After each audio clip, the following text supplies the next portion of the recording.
I will tell you what your state is. You have no yearning for the higher at all. The reason you have no yearning for the higher at all is because you have no idea of what the higher is at all. How can you yearn for something that doesn't exist to you?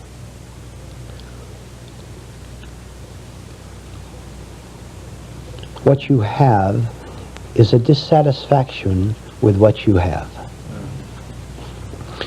You have a disinclination to suffer from being who you are now. You're tired. No question about it. You're very, very tired, aren't you? I didn't say you had the answer to the tiredness. I just said you are tired. This is the starting point for having an authentic yearning for something higher, which has to come a long time after you have gone through the preliminary stages of being weary with your own lies which you can't believe. Weary with your own lies that you can't believe. You know you don't believe in them. Then why do we continue with them? Because that's all we have. You can't yearn for God when you don't have any faint idea yet of what God is. But boy and girl, can you be weary of being a little devil, of living with yourself and suffering the pokes of the pitchfork all day long, hoping and, listen, good heavens, it's incredible, hoping and praying that some other little devil can deliver you from your own evil. That nice, pleasant, handsome man, that nice, pretty, sexy woman, that nice, beautiful vacation in the Caribbean, that nice evening. What is that? Where you want to go? You want to go to the Caribbean? Been there. That nice, pleasant evening at home, all alone, wrapped up in my own beautiful, self-made, miserable little world. Thinking about myself, feeling about myself all night long. And occasionally when I get sick of it, I'll turn TV on for a half hour. And I'll get bored with that and go back to my mental museum. Pretty tired of it, are you? Exhaust the tiredness. You have to exhaust the tiredness where you cease to love even it. Oh my God, what am I going to do? Please exhaust that.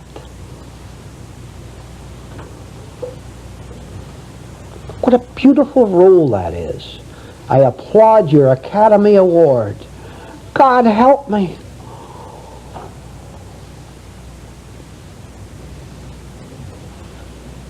You're talking to yourself, but you don't know it.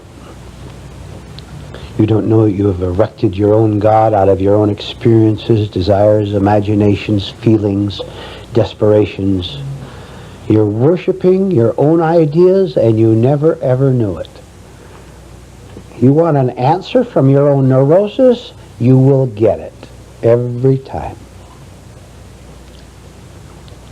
And you will feel the answer every time.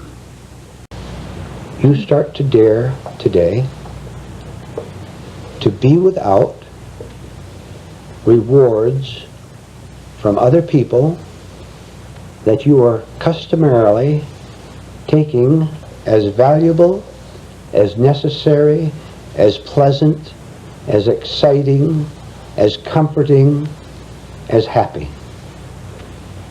You dare to say no to them and deliberately put yourself into a new kind of hell, which you will do. You all know what no man's land is in warfare.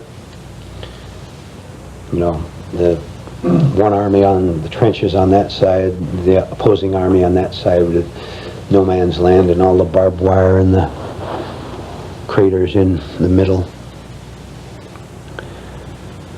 Put yourself in no man's land,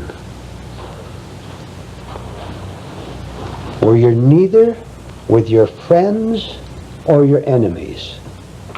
And you know what you'll find out to the most shocking experience of your life? To expand the illustration. Your friends is Army A, your enemies is Army B, or Army B. You're with your friends in Army A, buddies, and you trade cigarettes just before you march at dawn and all that stuff. You go over and you see the enemy, they have a different kind of helmet, Army B. You become acquainted with both sides and you say, here are my friends, here are my enemies. You get out in no man's land and look that way, and then look back that way, spiritually speaking, you will find something that will knock you over into a shell hole out on no man's land. You'll find that both sides are your enemies. Do you understand? Mm-hmm. Yes? No? Yes.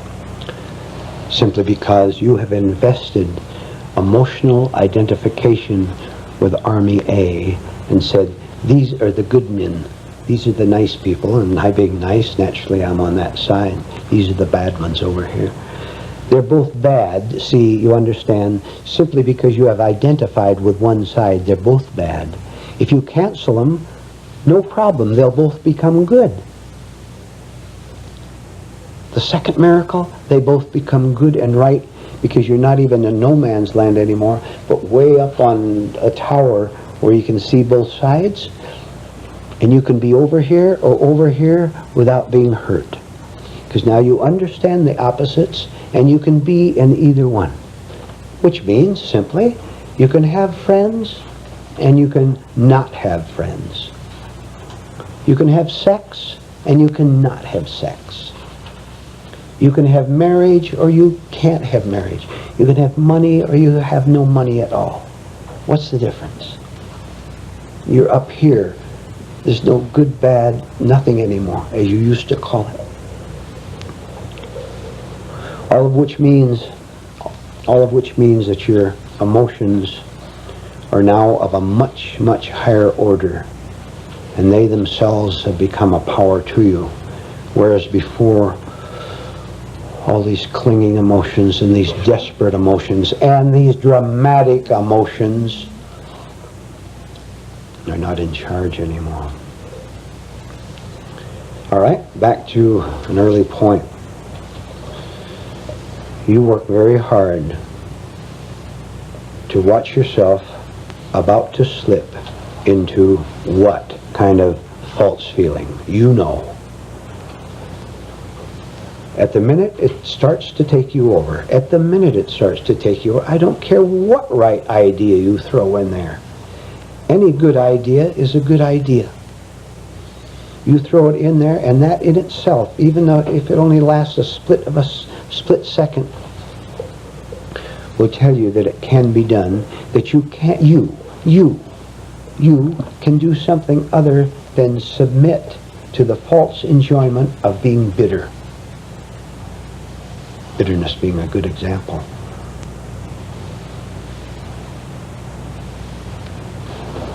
If I can dare to say, I'm going to follow the idea that bitterness is destructive, if I can begin to dare to follow the idea that bitterness is destructive, rather than falsely enjoying the emotional thrill of being bitter against my ex-husband, my ex-wife, if I could refuse to think of how badly he treated me, and I treated him, of course, if I can put the right thought in place of falling into the pool of emotion, I've begun to turn my life in a different direction.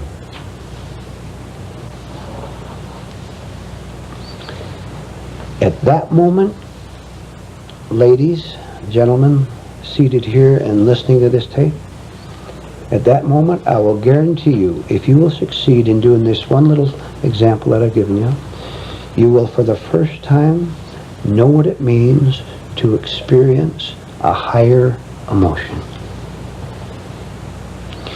That higher emotion, once experienced, can never leave you. It can never be lost. You may not remember it every second. It will go back into your experience, right experience, and you'll be able to pull it out. And it will increase itself all the time, until you get very excited at the prospect of your new nature. You understand? Not you as an identified person, but this new nature that is beginning to develop inside of you, which you have released by daring to let go of the enjoyment of bitterness. This new nature which in its fullness is higher emotion, but we are beginning to release it and let it itself finally be the warning against blowing up. Now we change it from bitterness to blowing up. How many blew up this week? Hands. How many blew up? Inwardly. Outwardly. Joan, you and I had a nice time together this week, didn't we? Mm-hmm. Huh? Were you working on that? I tried.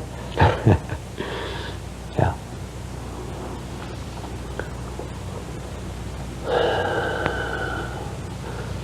All these beautiful notes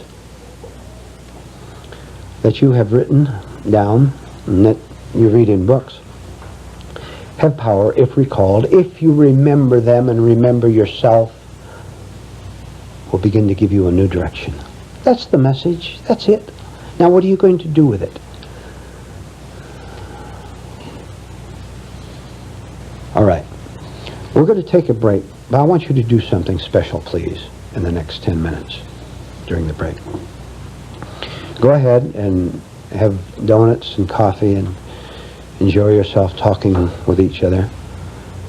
But all the time you're going to make a very, very, very special effort to do just one thing only.